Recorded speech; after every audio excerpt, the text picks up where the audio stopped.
Boruto episode 95, Tactics for Getting Along with Your Daughter. So this is the final episode of our little 3-episode parent-child day arc for Boruto. I'm glad it's ended, and I think it ended on a good episode. This episode was really entertaining to watch. It was actually a lot like the first one with Naruto and Himawari, of course, except this focuses, instead of on the Uzumakis, it's the Uchihas. And I like that. We get to see the two elements of how these guys being, the big characters of, the series, how they adapt to being parents and the different struggles that they're dealing with. Naruto was kind of doing the normal parent thing where it's like, I just got to do this thing for my daughter and get her this gift. And on Sasuke's side of it, it was like, I have to find a way to, be there in general. Like, in Himawari's case and Boruto's case, they know that Naruto wants to be there, but in Sada's case, it's like, you're literally never here. It's like, you kind of don't care. Like, she talks about, like, do you even remember my name and stuff like that. And it's just the fact that he's literally never there. And kind of Sakura puts it in the episode, it's like, she basically sees you as like this perfect, cool dude because you're gone doing crazy missions for the village. So anything less than perfect, and it's just like, it throws the whole thing off, and it's weird.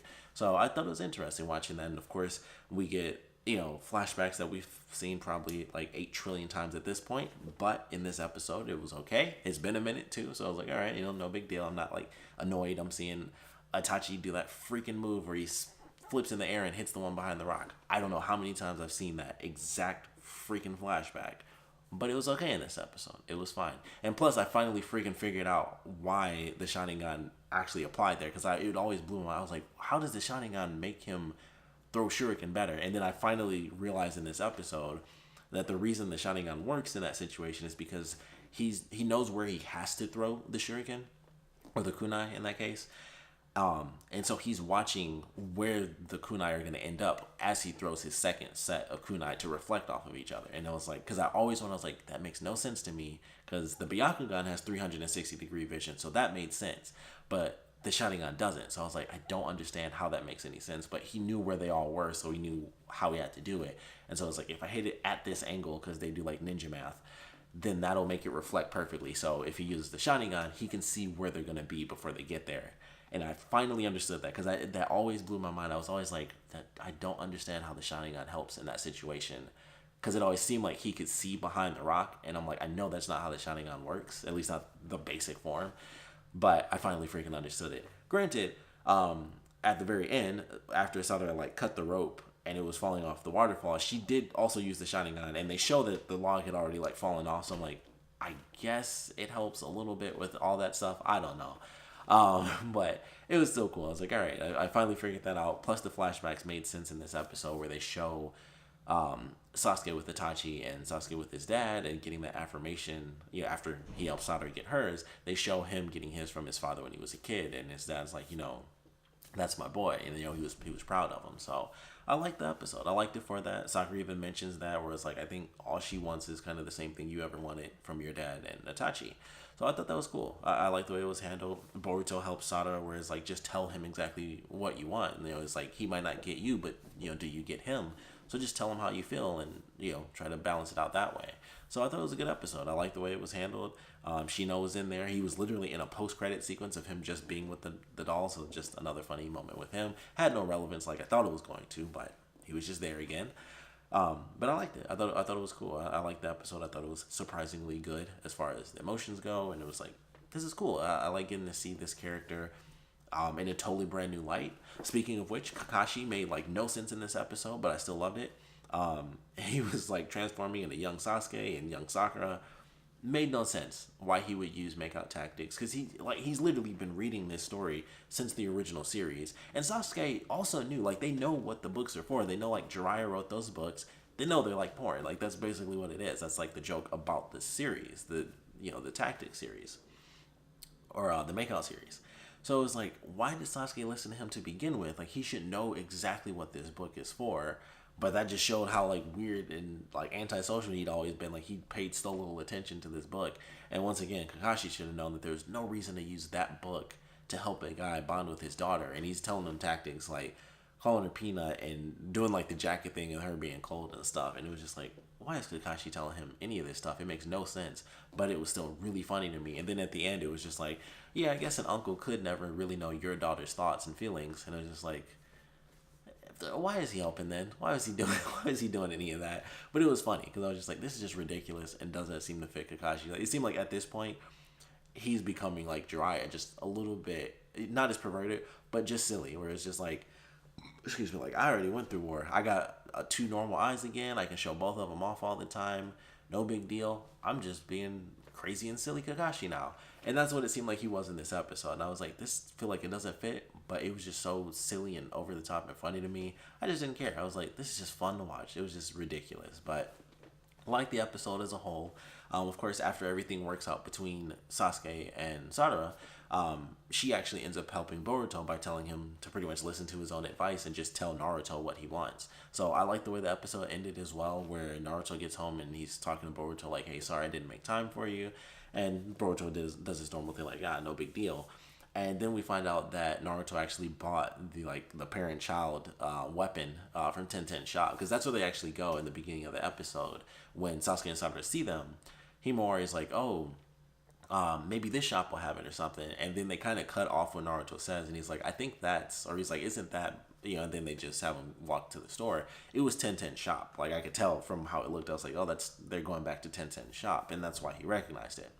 So she was able to pawn off the weapon on him, and he decided to buy it as a gift for Boruto. So I thought that was cool. And they have a really great scene, like when Himawari is asleep and Hinata's like just laying in the bed next to her. I just thought that was a cute scene where it's just like, it was just this parent just watching their child sleep, because parents are just obsessed with their kids, and it was just like a cute thing. Plus Himawari is like insanely cute, so I was like, yeah, that makes sense. Like Boruto, but Himawari, yeah, that makes sense. She's super cute, but it was cool. I love the way it ended. And, as Naruto's about to leave, Boruto's like, technically it's still Parent-Child Day, right? And so he actually asked Naruto to train with them for a little while. So I thought that was really cool. And we get to see all the families. We get to see the Uchihas. They show the Akamichis eating, of course. They show Rock Lee and Metal Lee climbing. Shikamaru and Shikadai suffering. And I'm pretty sure the reason it was like that was because, and I'm making this up in my head, but I assume that what happened there was because they ate so much food during the festival, they didn't want to eat. And it was basically Tamari glaring at them like, I cooked all this effing food, you better effing eat it. And so that's why their faces were like that. It's like, I'm so freaking full, but I have to eat because she'll kill me if I don't. So I love that scene because I feel like that's what that was supposed to imply. Because they go right to Inojin and Sai after that. And Sai is still messed up. Like, Sai is, like, laying down on Ino's legs, and she's just, like, basically patting his head, and he's just, like, in pain, and Inojin's just looking at him like, yeah, this is messed up. This sucks. So I think that's what that was supposed to be, that they were both insanely full, Shikamaru and Shikadai, and Tamari's like, if you don't eat this food, you'll die. I'll kill you. So I feel like that's what that was, and it just made me laugh. But we see all the families and stuff, and then, of course, it ends with Naruto and Boruto. So I thought that was cool. I like the way this episode ended things out. I'm glad that there were only 3 episodes within this nice little arc. It's fine. All 3 episodes were good. I wouldn't have minded if we didn't have the last one, even though it was super funny, and I did love the funny moments in it. The Naruto episode, and then this one, the very beginning and very end of this mini arc here. Great episodes. Surprisingly, I mentioned in my review of the episode with Naruto and Himawari, it was just surprising how much I really enjoyed it. Like, it had a nice sense of emotion at the end of that episode with Himawari letting the one kid actually have it after his dad, like, stole it, and then Naruto's like, I'm going to cancel your mission outside the village, basically, so you can stay here and actually be with your son and stuff like that. And it was good. Like, I liked the way that episode was handled, especially the emotional element at the end. Shoji and Chocho's episode was just like the comedy episode, but it was really funny. Like the scene where everybody was like laid out and their stomachs were huge. I just love that scene. It was funny. So definitely a good funny episode. And then this one, once again, the emotional element, not as impactful for me, probably because the flashbacks are like, we've seen 800 trillion effing times, but still, it was Sasuke dealing with the stuff that he'd faced as a kid and being able to overcome some of those issues and how to do it the right way, now that he's a parent. And so that's just someone naturally progressing. And he talks about, Sarah wanting to be the Hokage and stuff, and how he initially wanted that too, or, for a time he wanted that. It's like, I only told a few people, and the way I wanted to do it was warped, but my friend set me straight. And it's like, if Naruto is the guy that you're following, then I know you won't make the mistakes that I did, and I'm with you 100%. So I like that idea, and it was just well done at the end. And they bond and stuff, and then we see them having the dinner at the end of the episode, and he does the little head tap thing, which I love that they did that because she found out. I think it was during Satoru's arc when they actually animated the manga chapters that she had.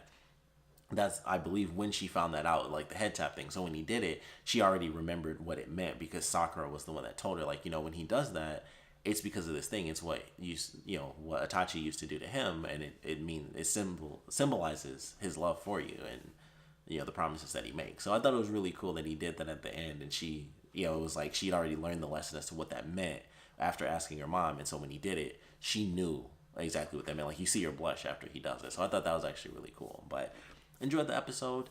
Like I said, I am glad that it's over because it was a filler. It seems like we're technically going into more fillers because it's focusing on Sumini and her team, and the girl who's like jutsu is like the crying / screaming jutsu, and she basically wants to learn another jutsu instead, so she doesn't end up hurting her friends when she utilizes that specific technique. I assume by the end she'll just end up finding a way to actually control it where it doesn't hurt her friends and only hurts the targets that she's going for.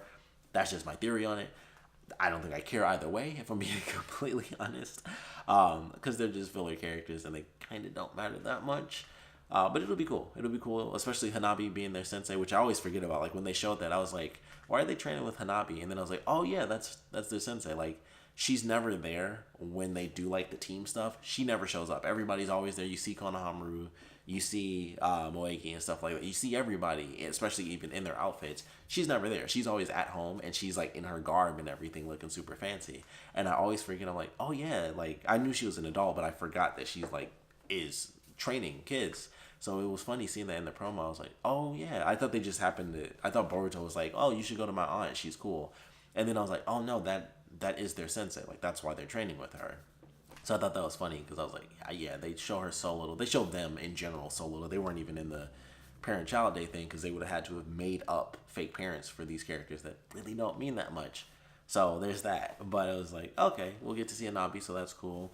I can't remember which girl is Namida. I think that's the girl who does the crying thing, and then the other girl whose name I totally can't remember is the one who has like the cat cloak move. So I'm looking forward to seeing that because that was in the promo, and I actually like that technique. I think it looks cool.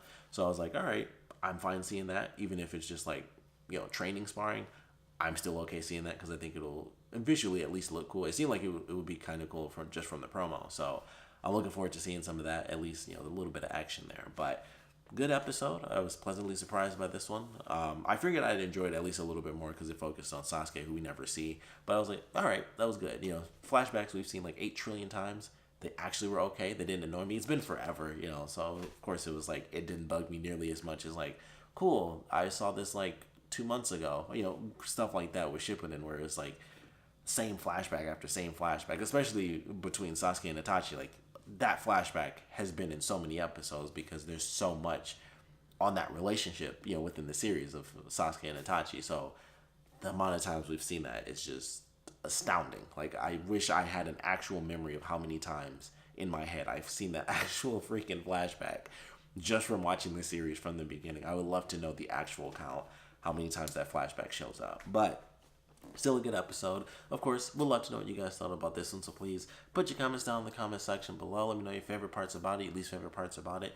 And I would actually like to know if we could have gotten other characters during Parent-Child Day, even if there were going to be some revelations. What would you guys have liked to have seen? For me personally, I think one of the big things is always like, who is Metalee's mom? And people just kind of assume it's Tenten and stuff like that. Of course, it would have been great to find out that little secret. I don't know if that's been revealed in the manga or if they're just keeping that distant, but like, that would have been cool to find out. It would have been cool to see some of the other characters. Like, we don't see Iwabe and Denki either. Like, neither. Well, Iwabe, I think, is a full-on orphan, if I'm not mistaken. I can't fully remember his story. And Denki, I think, would have been interesting. It would have been like a sad, emotional thing, but it would have been interesting to see his character during the Parent-Child Day thing because he doesn't have the greatest relationship with his parent. And I think, considering it's filler, I think I would have been fine if they did that and they made it like a sad sort of retrospective sort of episode or reflective episode for the character. I think I would have been okay with that because it would have been like, okay, it's a filler, but a surprisingly deep emotional episode I think that would have been actually kind of cool, for that character who's admittedly a side character. Neither of which, if I'm not mistaken, actually even exist technically in the manga. And they might have been thrown. I think I mentioned that a long time ago. Like they may have thrown them in there now that they're in the anime, and they may have just included them as if they've always existed or something. I'm not sure yet. But it's like, oh, that's that would be interesting to see those two characters during the day, especially Denki, because of that. We know that relationship was bad, so I wouldn't have hated to have seen that. Maybe see some other random characters come in, like if Gara visited the village or something random like that, and he brought his excuse me, his like adopted kid along and stuff like that. I think actually would have been cool. Just random little stuff. I would have been totally fine with, since it's all filler anyway. Throw in some more characters. I wanted to see more of Chocho's mom. Little stuff like that. Like just show us more of the older characters, stuff like that. Just in general would have been pretty cool. But all in all, they were 3 decent episodes. I'm glad to be moving on to like the next stage. I hope things don't go continuously in like this 3-episode arc sort of deal where it's just a bunch of 3-episode fillers. I do want them to get to like the next, whatever the next main story is going to be. But I know they have to do a buttload of fillers because Boruto is a monthly manga. So yeah, we just all know how that goes. Like they've only like barely scratched the surface of anything from the Boruto manga. And for the most part, it was all just from the Boruto movie, which came out even before the manga, existed, and they just rewrote it when the manga originally came out. So they've technically covered some stuff from the Boruto manga, and they've covered like the one-shot stuff from Mitsuki and the couple of chapters, the specialty chapters that Sadara had, of course. So it's like, all right, well, that's all they've done so far, and I haven't read the manga, so I don't know if they've even touched on anything at all from the original, the source material of the manga just yet.